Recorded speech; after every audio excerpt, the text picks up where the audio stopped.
Halo, selamat pagi anak-anak kelas 3 yang hebat. Ketemu lagi sama Ibu. Hari ini kita mau belajar budi pekerti untuk pelajaran yang baru ya. Kita akan belajar tentang ayo peduli akan lingkungan ya. Kita simak pembelajaran hari ini. Sekarang kita lihat ada dua gambar. Gambar A, rumahnya, di depan rumahnya banyak sampah yang berserakan. Sedangkan gambar B, rumahnya bersih. Kira-kira kalian suka kalau rumahnya yang mana? Yang A apa yang B? Pasti yang B ya.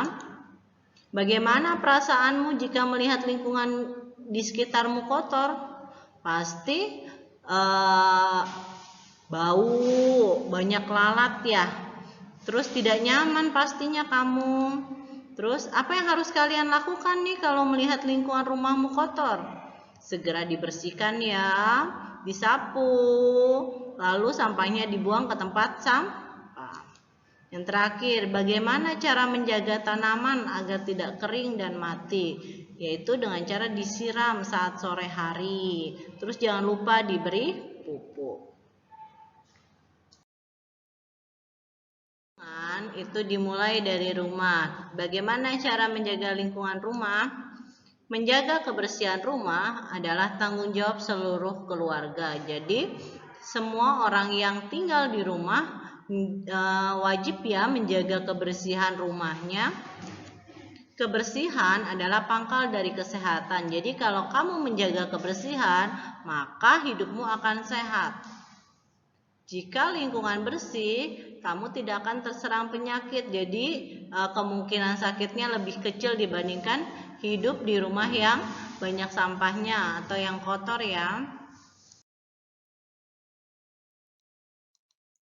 Sampah dapat dibedakan menjadi dua macam, yaitu yang pertama sampah padat atau yang sering kalian dengar sebagai sampah anorganik. Sampah anorganik ini adalah sampah yang terdiri atas bahan-bahan anorganik.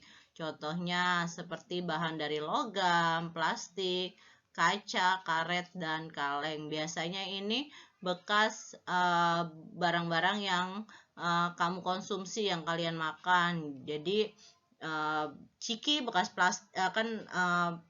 plastiknya. Nah, itu termasuk anorganik. Atau kaleng minuman Coca-Cola. Nah, itu termasuk contoh sampah anorganik. Sifat sampah anorganik ini tahan lama dan sukar membusuk. Sampah ini tidak mudah diuraikan oleh mikroorganisme tanah. Apabila dibuang, sampah anorganik ini dapat menimbulkan pencemaran tanah. Makanya kalian harus bagaimana supaya tidak mencemarkan tanah? Buang sampahnya di tempatnya dengan benar. Jangan sampai kamu buang di tanah. Kalau dibuang di tanah, dia tidak akan hancur karena lama prosesnya. Terus kalau dibuang lama-lama, karena prosesnya lama hancurnya, kalau kamu buang lama-lama akan banyak. Makanya harus dibuat daur ulang, dibuat benda-benda yang bermanfaat lagi. Contohnya misalnya kotak pensil dari kaleng atau dari botol. Terus tas dari bungkus plastik. Nah, itu digunakan kembali ya. Yang kedua, sampah basah atau nama lainnya organik. Sampah organik adalah sampah yang terdiri atas bahan-bahan organik. Contohnya adalah sayur-sayuran, buah-buahan yang membusuk, sisa nasi, daun, dan sebagainya. Sifat sampah organik ini tidak tahan lama dan cepat membusuk. Biasanya sampah jenis ini berasal dari makhluk hidup, yaitu terutama dari tumbuhan ya. Sampah organik mudah diuraikan mikroorganisme tanah. Jadi kalau kamu taruh di tanah, dia akan mudah hancur dengan cepat menyatu dengan tanah. Makanya bisa dijadikan pupuk. Jadi tapi harus dikelola dengan baik. Kalau tidak bisa menimbulkan bau kurang sedap. Sudah. Jadi harus dibuat dengan baik. Jangan mentang-mentang dia mudah hancur di tanah, disebarlah di tanah, tidak bagus ya. Harus dikelola buat buat apa namanya? Buat lobang, nah ditaruh, ditimbun, dikelola dengan baik supaya menjadi pupuk. Kita sudah belajar menjaga lingkungan rumah. Sekarang kita menjaga lingkungan sekolah. Sekolah adalah tempat belajar, tempat kamu menimba ilmu, menambah ilmu, tempat kamu meningkatkan pengetahuan dan kemampuan untuk bekalmu di masa depan. Jadi, ilmu yang kalian dapat hari ini nih, sekarang di sekolah, itu untuk masa depanmu, suatu saat akan digunakan. Sudah? Kebersihan dan keasrian lingkungan sekolah merupakan tanggung jawab bersama dari setiap warga sekolah. Tadi juga di rumah, yang tinggal di rumah juga bertanggung jawab akan rumahnya. Di sekolah juga gitu, setiap warga sekolah yang ada di sekolah itu menjaga kebersihannya. Guru dan seluruh siswa sangat berperan penting dalam pemeliharaan dan perwujudan lingkungan sekolah yang bersih dan sehat. Jadi semua siswa ya, guru pun juga mempunyai tanggung jawab dalam memelihara dan menjaga kebersihan supaya sekolahnya tetap sehat. Bagaimana sih caranya menjaga kebersihan sekolah? Kita lihat yang pertama, memungut sampah jika menemukannya di lingkungan sekolah. Jadi kalau kamu sedang jalan, terus tiba-tiba kamu lihat sampah, bukan berpikiran sampah bukan punya saya, jadi saya tidak mau ambil, saya pura-pura tidak lihat. Itu tidak baik. Kamu harus menjaga kebersihan lingkungan. Kamu harus pungut, ambil sampahnya, buang di tempat sampah. Yang kedua, membuang sampah pada tempatnya. Tempatnya di mana? Di tempat sampah. Jangan taruhnya di dalam kolong meja ya. Simpan sini aja. Kan ibu guru tidak lihat, itu tidak boleh. Jadi buang sampahnya di tempatnya, yaitu di tempat sampah. Yang ketiga, memberikan nasihat kepada teman yang ditemukan membuang sampah sembarangan.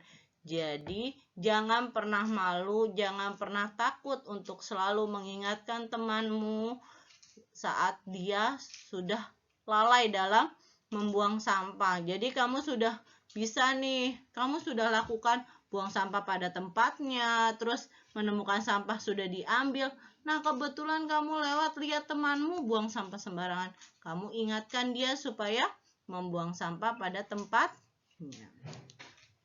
Yang terakhir, membiasakan diri cuci tangan sehingga murid juga meniru. Jadi, kalau kamu biasain cuci tangan habis makan, habis bermain kamu cuci tangan. Apalagi di masa pandemi ini ya, itu harus sering-sering cuci tangan supaya virus-virus yang menempel di tangan tidak masuk ke dalam tubuh, tapi hilang dengan cara mencuci tangan menggunakan sabun. Di sekolah sering diadakan kerja bakti. Biasanya salah satu programnya yaitu sekolah hijau. Bukan sekolahnya dicat hijau, tapi di sekitar sekolahnya ada tumbuhan. Jadi yang pertama, menanam dan merawat apotik hidup. Apotik hidup itu bukan toko, tapi tumbuhan yang bisa dijadikan obat. Bisa kunyit, sudah bisa jahe, bisa sirih, dan lain-lain. Jadi bisa berguna untuk kebutuhan sekolah. Yang kedua, membuang sampah berdasarkan jenisnya. Masih ingat kan sampah tadi yang sudah kita pelajari, ada sampah organik dan anorganik. Jangan sampai kebalik, mana yang dibuang di organik, mana dibuang di anorganik. Yang ketiga, melaksanakan tata tertib kebersihan dan kelestarian lingkungan sekolah. Jadi kamu harus melaksanakan tata tertib kebersihan dan kelestarian lingkungan sekolah. Jadi misalnya buang sampah pada tempatnya, melakukan Jumat sehat, yaitu apa? Kerja bakti. Kita sudah belajar banyak hal dengan peduli terhadap lingkungan di sekolah, di rumah. Sekarang tugasmu Buatlah satu benda yang terbuat dari barang bekas. Bisa, contohnya dari kardus atau botol bekas atau plastik bekas. Jadi, barang itu dibuat menjadi barang yang bisa kamu gunakan. Jadi, foto pembuatannya ya, misalnya foto yang pertama, foto barang-barangnya bersama kamu. Yang kedua, foto saat kamu menggunting. Yang ketiga, foto saat kamu menempelnya. Yang terakhir, foto saat sudah jadi. Jadi, 4 foto itu dijadikan satu, dikirim ke ibu. Jadi, pilih bendanya bebas, terserah kamu. Mau benda celengan bisa, mau benda kotak pensil bisa, mau benda lampu bisa, mau buat pajangan juga bisa. Pokoknya berasal dari barang-barang bekas ya, yaitu salah satu bentuk kamu untuk mengurangi sampah, yaitu peduli terhadap lingkungan.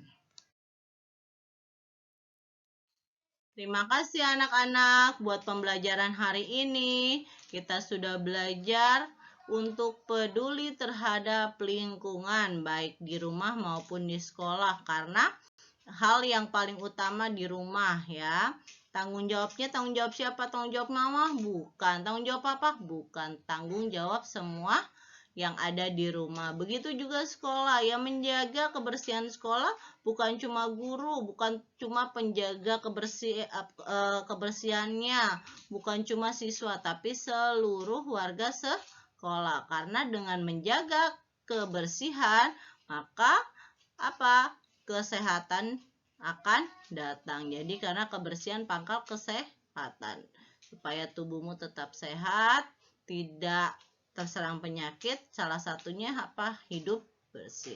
Terima kasih buat pembelajaran hari ini. Sampai ketemu di pembelajaran selanjutnya. Tetap jaga kesehatan ya.